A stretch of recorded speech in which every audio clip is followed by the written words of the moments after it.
Le printemps n'est pas encore là, on a déjà des nids de chenilles processionnaires. Donc amis qui habitaient dans des zones où ça pullule, faites attention à vous. Allez, ça y est, la vidéo lancée. Bonjour à tous. Un peu décoiffé à cause du casque. J'espère que vous allez bien. Donc aujourd'hui on a une nouvelle vidéo question abonnée numéro 2. En même temps je vous remontre un petit peu. Ça c'est mon One Mile Scrambler V pardon. Ouais, je me trompe maintenant. On va voir ensemble. Qu'est-ce que vous en pensez? Est-ce que j'appelle ça un V2 ou est-ce que j'appelle ça un S2?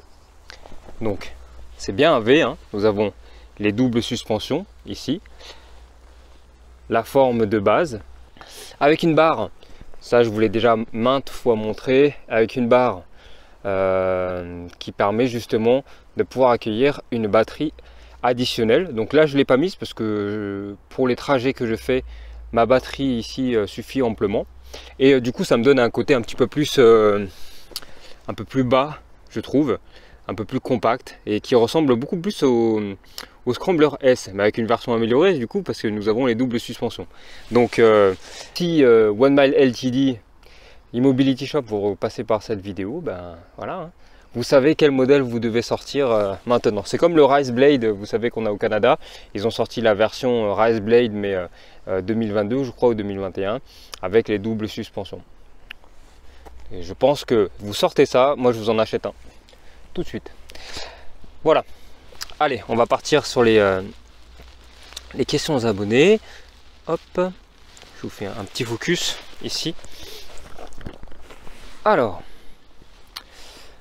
donc du coup, j'avais eu une question. Oui, qu'est-ce que tu as mis pour la rehausse de selle?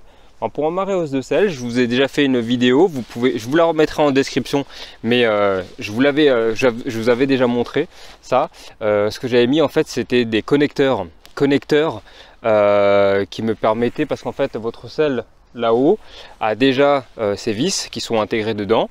Vous avez juste à connecter avec des connecteurs, justement vous connectez les deux pas de vis, vous vissez et c'est bon. Vous prenez de l'acier, moi j'ai pris jusqu'en M10, j'ai pas voulu prendre beaucoup plus haut, attention, je fais 1m74 et là en M10 la hauteur pour moi elle est parfaite, parce que du coup j'arrive vraiment à avoir une super extension de jambes et ça me permet de bien aider justement le vélo quand je suis quand par exemple je veux faire des longs trajets et que justement je veux accompagner la batterie là-dessus. Ensuite, la seconde question, pourquoi est-ce que tu as changé du coup ton pédalier? Alors j'ai changé mon pédalier tout simplement parce que ça revient à la rehausse de selle. Je veux optimiser justement la force musculaire, donc du coup la force musculaire va venir accompagner la force électronique, donc du coup du moteur. Combiné des deux, ça me permet d'augmenter l'autonomie de ma batterie et donc potentiellement parcourir plus de kilomètres, notamment lorsque je suis en balade. Ça me permet de pouvoir étendre encore plus mon autonomie, sachant que ce vélo justement quand il est en double batterie, il pèse 56 kg, donc du coup si je suis en panne de batterie, même en vitesse 1, je vais faire une séance jambes et ça sera pas forcément agréable. Alors, qu'est-ce que tu as mis sur tes pneus? J'ai mis des pneus Michelin. Je vais vous montrer. Hop, j'ai mis des pneus Michelin. Regardez. Donc en plus, chers amis qui avaient immatriculé vos One Mile, si vous n'avez pas des gros trajets à faire, ce que je vous conseille vraiment, c'est de passer sur des pneus Michelin, ou alors les Mitas aussi sont très bien. En tout cas des pneus plus adaptés. Alors c'est plus lourd notamment, c'est pour ça que mon vélo fait 56 kg en double batterie. Mais voilà, justement j'ai la double batterie qui me permet de compenser. À l'arrière, nous sommes sur des Michelin Winter Grip. Et à l'avant, nous sommes sur du City Grip 2. Si vous voulez la taille, c'est du 180. Alors, je vais faire un focus. 180 sur 16. 16, c'est les dimensions justement qu'on utilise pour les motos, scooters. On ne parle pas en 20 pouces. Pour l'équivalent, chez nous, 20 pouces, c'est le 16 pouces pour les pneus moto. Comme ça, au moins, vous savez. Après, si vous trouvez que ce sont des pneus qui sont lourds, vous pouvez tout à fait partir sur des pneus Kenda Craze. Les pneus Kenda Craze sont excellents aussi pour justement avoir une super bonne tenue de route lorsque vous êtes sur goudron, asphalte, etc. Très très bien, beaucoup plus légers, donc ceux-là ils font plus de 3 kg. Les Craze sont plus légers. Ils sont aussi, ils font 4,25 en largeur, mais ils sont légèrement remontés. Donc du coup, vous avez une super adhérence sur la route, plus sensible aussi aux crevaisons, mais ça sera beaucoup moins que le BFT, que le CST, pardon. Ouais, c'est ça, c'est BFT, CST classique maintenant que vous trouvez sur tous les fat bikes que vous achetez d'origine. Là, vous avez encore de la chance chez One Mile, ils vous fournissent encore en Kenda Crusade, qui sont de très très bons pneus tout terrain. All Terrain, oui, All Terrain Tire. Donc ce sont des pneus tout terrain qui sont très bien. Je les trouve bruyants quand vous êtes sur l'asphalte, hein, vous voyez la différence. Ça, franchement, j'ai l'impression d'être sur un nuage. Mais vous savez, la board de Retour vers le futur, ben, j'ai l'impression d'être sur la même chose. Ça fait pas de bruit, c'est super agréable. Quels outils as-tu sur toi? Qu'est-ce que j'ai sur moi? En outils, alors du coup là, j'ai pas tout équipé, mais j'ai souvent une clé à molette pour pouvoir dévisser ma roue arrière au cas où j'ai une crevaison. La roue avant, il n'y a pas besoin parce que c'est un système de clip. J'ai aussi un jeu, je vais vous montrer. Tac. J'ai également, donc regardez un petit peu la double pochette que j'ai installée, c'est sympa hein, quand même. Donc j'ai installé, j'ai ça en outil. Ici, je vais vous faire un focus. Attention. Voilà. Tac. Un petit tournevis également. Et ici, j'ai, en cas de crevaison, voilà. Et à l'intérieur, j'ai soit le chargeur, mais le chargeur, je l'ai mis dans mon sac. Et j'ai une pompe. Voilà, donc c'est sous les outils indispensables pour éviter les déboires qu'on peut trouver sur la route. Alors par exemple, le nouveau vélo dont j'ai fait la review en anglais et je vais vous faire la review en français incessamment sous peu, j'ai crevé avec. Et j'ai crevé même avec des pneus Michelin. On est parti à la frontière de l'Espagne, je me suis pris un clou gigantesque. Et ben heureusement que j'avais tout sur moi. On s'est mis sur le bord de la route, j'ai retourné le vélo et j'ai réparé ça. Ça m'a pris 20 minutes quand même pour le faire, mais j'ai réussi à réparer ça. C'était assez simple. Après, une fois qu'on est à l'aise là-dessus, il n'y a pas de problème.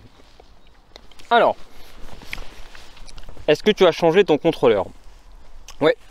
J'ai changé mon contrôleur, je suis parti sur un contrôleur qui alimente aussi des displays en C900E Big Stone. Alors, j'ai appris beaucoup de choses sur les displays et la manière dont on communique un display. Alors, le display, c'est l'écran hein, d'allumage. Comment on communique un display avec un contrôleur, et ça c'est en faisant mes recherches notamment pour savoir comment est-ce que je pouvais le brider et le débrider en terrain privé, parce qu'en fait bon, vous n'êtes pas sans savoir que moi je n'ai pas mis la plaque d'immatriculation parce que avec les chemins que je prends et avec la route que je prends, je suis tellement plus rapide sur piste cyclable tout en respectant la limitation de vitesse. Donc du coup, ce que j'ai fait, c'est que pour être bon au niveau de mon assurance, etc., mis à part le moteur qui lui il va être survolté, mais qui est justement bridé par le contrôleur, j'ai mis un contrôleur. Donc c'est un Ce contrôleur là, c'est un contrôleur qui fait 30 ampères, donc celui du One Mile fait 28 ampères il me semble, 28 ou 30, c'est à peu près similaire. Mais l'avantage c'est que ça m'a donné accès justement au ce qu'on appelle Advanced Parameters, c'est les paramètres avancés qui ne sont pas justement dans le display qui est fourni avec notre cher One Mile. Et du coup ça me permet, j'ai mis ma limitation de vitesse, je l'ai mis à 27. Parce que 25, c'est franchement, on a un escargot, hein, faut pas se leurrer. 27, c'est très bien avec mon pédalage, etc. Souvent, je dépasse hein, là-dessus. Comment tu sécurises ton vélo? Alors, mon vélo est sécurisé. Il a un GPS tracker. C'est Invoxia.